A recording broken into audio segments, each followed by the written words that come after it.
She told me, "I'm a strong, independent woman. I don't owe you anything," right before sleeping at her ex's house. So I let her prove it by removing myself completely. My name's Henry, I'm 32 years old, and up until a few months ago, I was proudly engaged to a woman named Evelyn. For almost 4 years, we walked side by side, sharing laughter, making plans, and building what I truly believed was a foundation for a life together. We met like a lot of modern couples do nowadays, through a dating app, and from our very first exchange, there was this unexpected ease between us. We had similar hobbies, comparable careers, and a shared vision of the future that included a modest home, maybe a couple of kids down the road, and the kind of everyday happiness that comes from mutual respect and love. Our relationship wasn't flawless, but it was ours, and I wasn't looking for perfection. I was looking for loyalty, for partnership, for someone who understood that love is not just a feeling, but a decision you make over and over again. For a long time, I thought I had that, but somewhere around 8 months before everything fell apart, I started noticing a shift. It was subtle at first, barely worth noting. Evelyn began bringing up her ex, Daniel, in conversation more frequently. At first, it was innocuous, maybe even harmless. Comments like, "Oh, Daniel had the same car," or "Daniel could never read maps either," seemed like stray thoughts, leftovers from a past that had no place in our present. But then it kept happening. The mentions became regular, almost like he was quietly weaving his way back into our lives. I joked about it once, lightly, saying, "Man, Daniel's getting a lot of airtime lately." She rolled her eyes, telling me to relax. "It's just conversation." "You're being weird," she said. Maybe I was overthinking, so I let it go. But then the casual mentions turned into face-to-face meetups. She told me that she and Daniel were still friends, that they had mutual friends in their circle, and that sometimes they all hung out as a group. I wasn't thrilled about it, but I didn't want to be that guy, the jealous, controlling fiancé who dictates who she can and can't see. Relationships are supposed to be built on trust, right?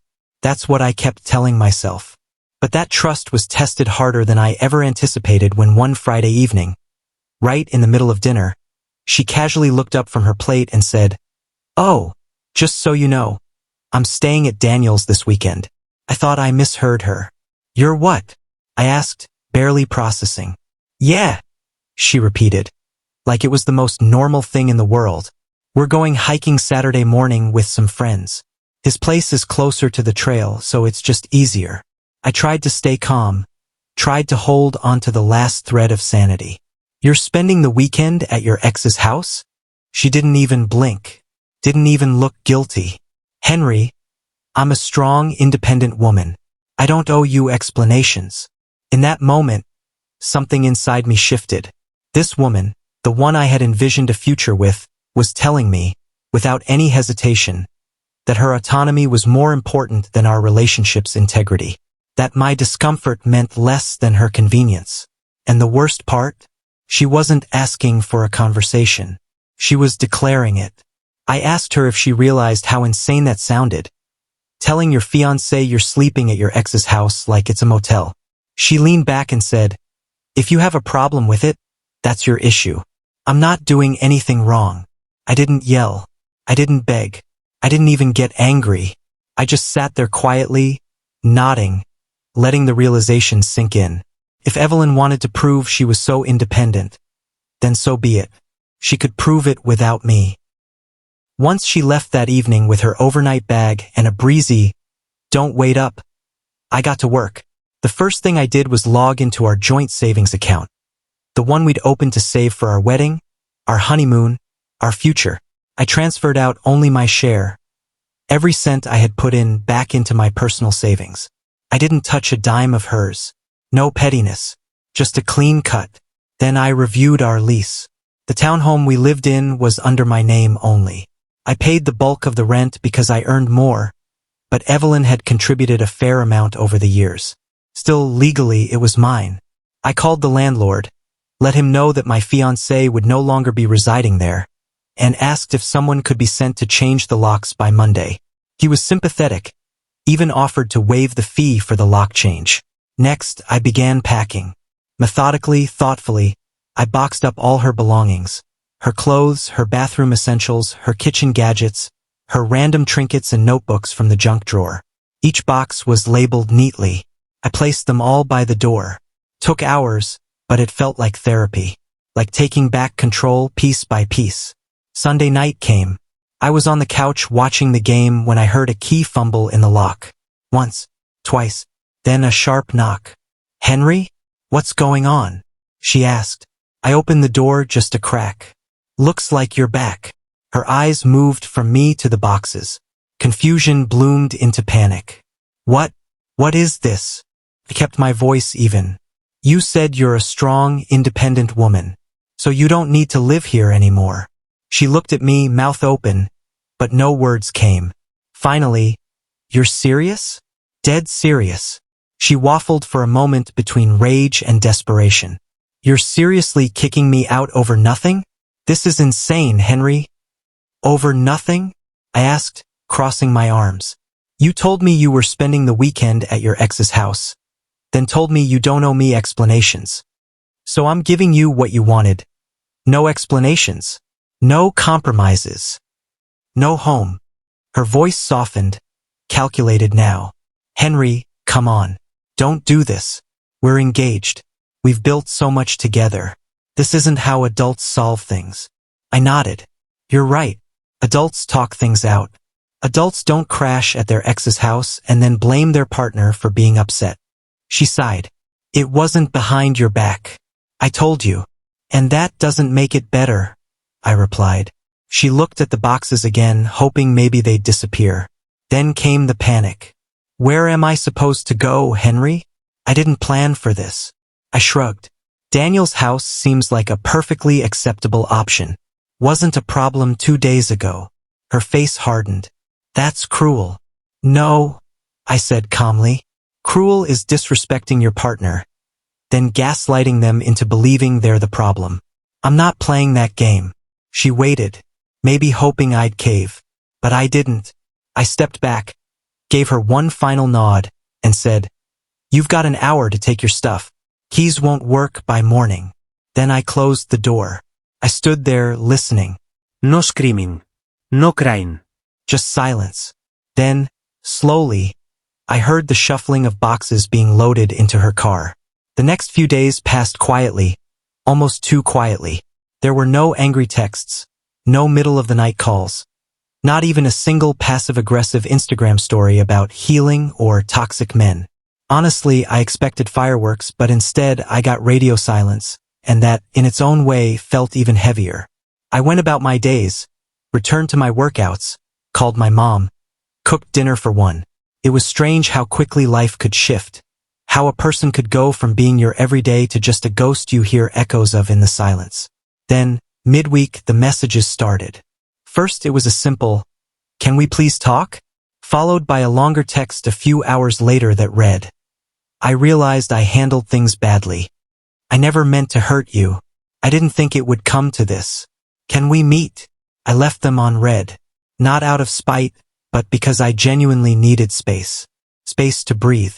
Space to think without the weight of her words or her guilt pressing down on me. Then she showed up at my office. I was having lunch at the small cafe across the street when I saw her through the glass. Hair tied back, no makeup, wearing a baggy hoodie and faded jeans. Evelyn never dressed down in public unless something was seriously wrong. She looked smaller somehow, like the wind could knock her over. She walked over slowly, sat down across from me, and wrapped her hands around her coffee like she was trying to draw warmth from it. "I messed up," she said before I could say a word. I let her talk, more out of curiosity than compassion. I wanted to know what her version of accountability looked like. "I shouldn't have dismissed your feelings. I shouldn't have said what I said. But Henry, I swear nothing happened with Daniel. I stayed in his guest room. We didn't even touch. It was just familiar, comfortable." I raised an eyebrow, not interrupting. I was feeling suffocated. All the wedding talk, the guest list, the money. It was so much. I needed space. I sat back and stared at her. And the best way to find that space was at your ex's house? She winced. I know how that sounds. I wasn't thinking. I just needed room to breathe. You're so solid, so steady. I panicked. Her eyes welled up with tears, but I didn't move.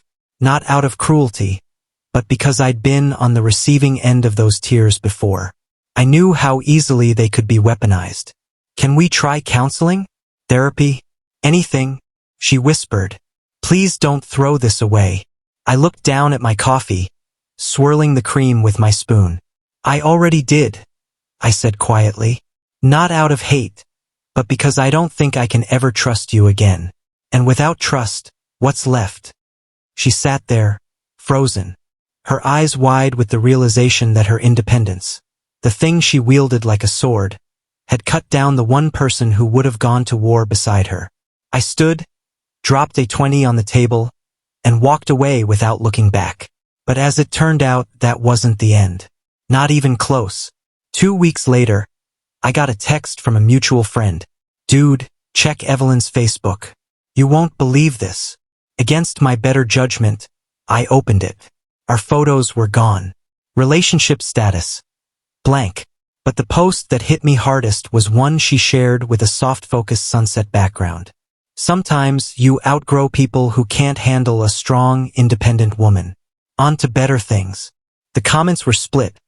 Half her friends were praising her for being brave and free, throwing around words like queen and empowerment. The other half were quietly asking what happened. She didn't reply to those. But here's where the karma kicked in. Remember that joint savings account? While I had taken my fair share cleanly, Evelyn had insisted on handling all the wedding bookings herself. She said it was more convenient.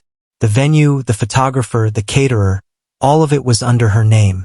So when those vendors started calling me asking about refunds or final payments, I politely informed them that I was no longer the groom, and that they should contact the client on record. The silence on the other end of the line was almost musical. She tried calling me after that first wave of cancellations. I didn't answer. Then came the text. You could have warned me about the vendors. This is childish, Henry. I replied with a single line. Strong, independent women handle their own bookings. No response. A few days later, another message came. I messed up. I didn't realize how badly until now. I thought you were being dramatic, but watching everything fall apart made me see what I lost. You were the most solid thing in my life. I thought I wanted freedom. I was wrong. Did I respond? No, not out of bitterness, but because sometimes closure doesn't come wrapped in a pretty apology. Sometimes it comes when you realize you deserve peace more than you crave a reconciliation. I had moved on. I bought a motorcycle, something I'd always wanted but never did because Evelyn said it was too dangerous. I started hiking again, reconnecting with friends, saying yes to things I'd been putting off for years. And for the first time in a long time, I felt like me again. And Evelyn? Word got around that Daniel ghosted her a few weeks after everything exploded. Apparently, the familiarity she thought she could run back to turned cold the moment it became real. Life has a funny way of teaching lessons. The very thing she thought would catch her ended up letting her fall. And from what I heard through the grapevine, she's living with a friend now, trying to piece together a life that no longer includes me. So, was I too harsh? Should I have sat down with her, held her hand, and tried to understand? Or did she get exactly what she asked for when she told me? Eyes cold, voice steady. That she didn't owe me any explanations? I'll leave that for you to decide. If you've read this far, thanks for joining me on this wild ride. Tap that like button, hit subscribe, and stay tuned for more stories about life, love, and lessons learned the hard way.